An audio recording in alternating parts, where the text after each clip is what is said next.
स्वर्ग के रास्ते में 5 पांडवों में से कब, कौन, किस पाप के कारण नीचे गिरा, जानिए। स्वर्ग के रास्ते में 5 पांडवों में से कब, कौन, किस पाप के कारण नीचे गिरा, जानिए। हालांकि महाभारत की कथा अनुसार पांचों पांडव, द्रौपदी तथा एक कुत्ता आगे चलने लगे। एक जगह द्रौपदी लड़खड़ाकर गिर पड़ी।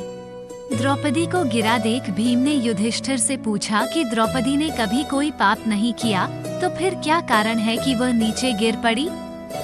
युधिष्ठिर ने कहा, द्रौपदी हम सभी में अर्जुन को अधिक प्रेम करती थी, इसलिए उसके साथ ऐसा हुआ। ऐसा कहकर युधिष्ठिर द्रौपदी को देखे बिना ही आगे बढ़ गए। थोड़ी देर बाद सहदेव भी गिर पड़े। तब भीम ने पूछा, सहदेव क्यों गिरा?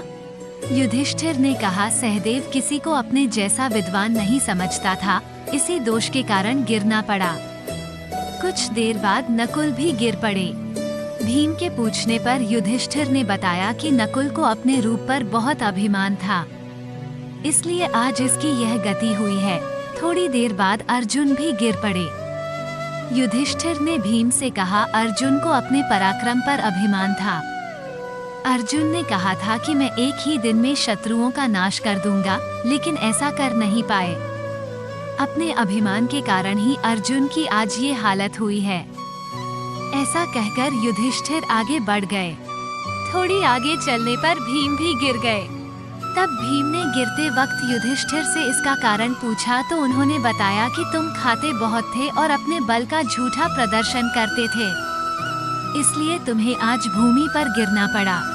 ये कहकर युधिष्ठिर आगे चल दिए। केवल वो कुत्ता ही उनके साथ चलता रहा। युधिष्ठिर कुछ ही दूर चले थे कि उन्हें स्वर्ग ले जाने के लिए स्वयं देवराज इंद्र अपना रथ लेकर आ गए।